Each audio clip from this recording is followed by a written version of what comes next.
So I was gonna buy my son a desk from IKEA, but then I realized I could spend a lot more money, it can take a lot longer, and I can get a whole hell of a lot more frustrated if I built it myself. So, got some wood, let's see what happens.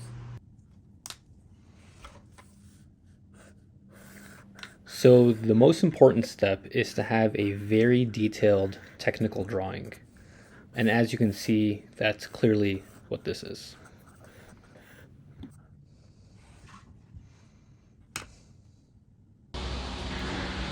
Next up, I went to my local hardwood shop where I got a bunch of 4/4 Adler.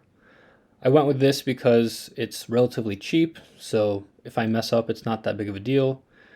And it's cheap without being red oak, which I refuse to use, regardless how cheap it is.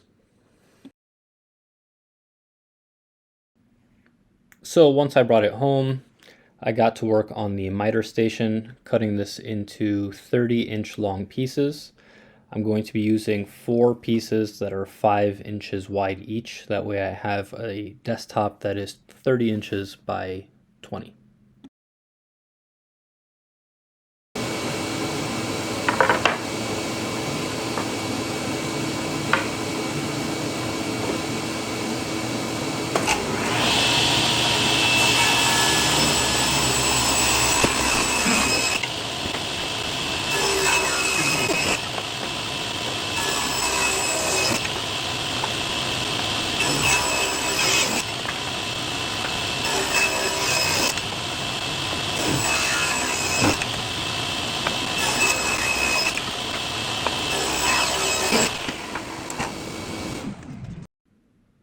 So now that I've got 8 pieces total, 4 for the top and 4 for the bottom of the desk, I'm going to be using a Festool domino for the first time to join these pieces together. Now for this, it's relatively easy. All you really have to do is just mark off on the boards where you want the dominoes to go.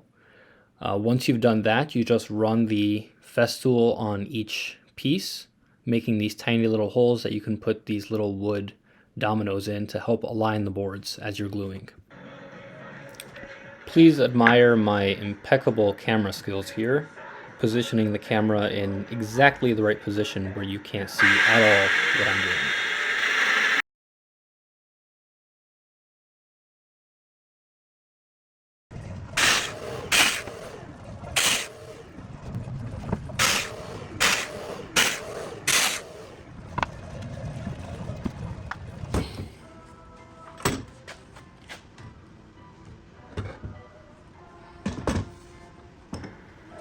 Now this part of the video is super important because every single project has that one point where you are about to lose your mind and quit entirely.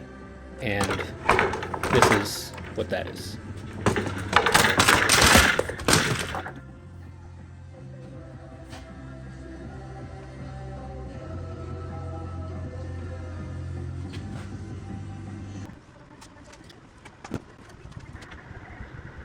A few minutes and some colorful language later, I'm able to finally get everything ready to go. I've got the dominoes in, start gluing these pieces up, clamping them together, not putting too much clamping pressure, just enough to make sure that the wood is fully in contact without trying to bend or twist the wood.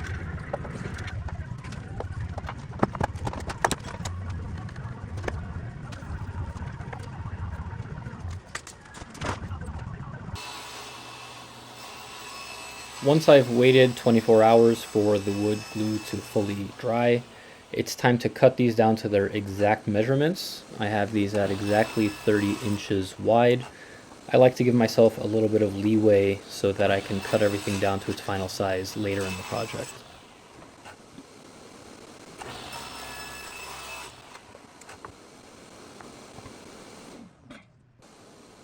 And here I'm cutting the sides of the desk, which are 2.5 inches tall, giving just enough room to store pencils and papers and whatever inside.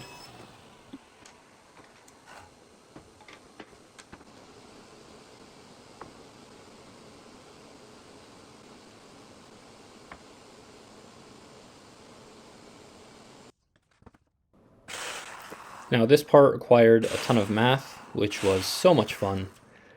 I basically had to figure out exactly where the holes for the dominoes are going to go on both the sideboards as well as the top and bottom, which required a little bit more math than I'm used to doing on these types of projects.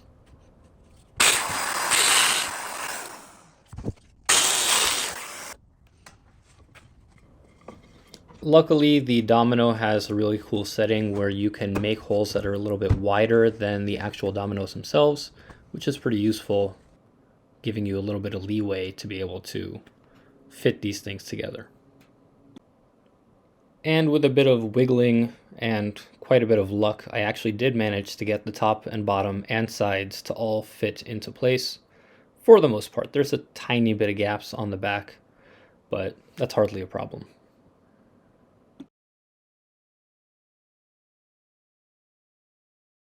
More gluing. And now on to everyone's favorite part of every single project, which is sanding. For this, I basically just did a 120 grit followed up by a 220 just to get it nice and smooth.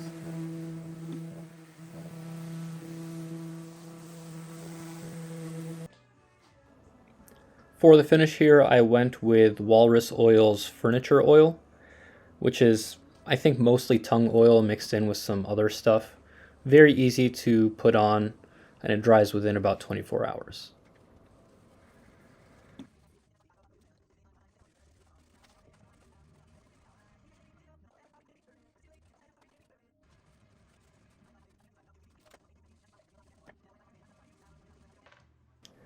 Now for the legs here, I initially thought of going with a really mid-century modern look and making legs out of walnut wood that would look really nice contrasting with the top. And then I realized I would just be adding a ton of new opportunities for this project to not get finished, so I'm not going to do that. Instead, I went with these simple black metal legs that I screwed on. I had initially bought these for a coffee table project that I never ended up doing anyways. And the nice thing is with these, I can change them out in a couple years when my son gets a little bit too big for this desk and bring it up a bit. And somehow, incredibly, this project is now entirely done. I would estimate the total number of hours it took to build this, maybe 3 or 4 total, spread out over the course of about 4 days. It was a lot easier than I thought it would be, and the end result looks pretty nice. So there you have it, a simple, relatively easy mid-century modern kids desk. Let me know if you have any comments or any thoughts, any suggestions for future projects.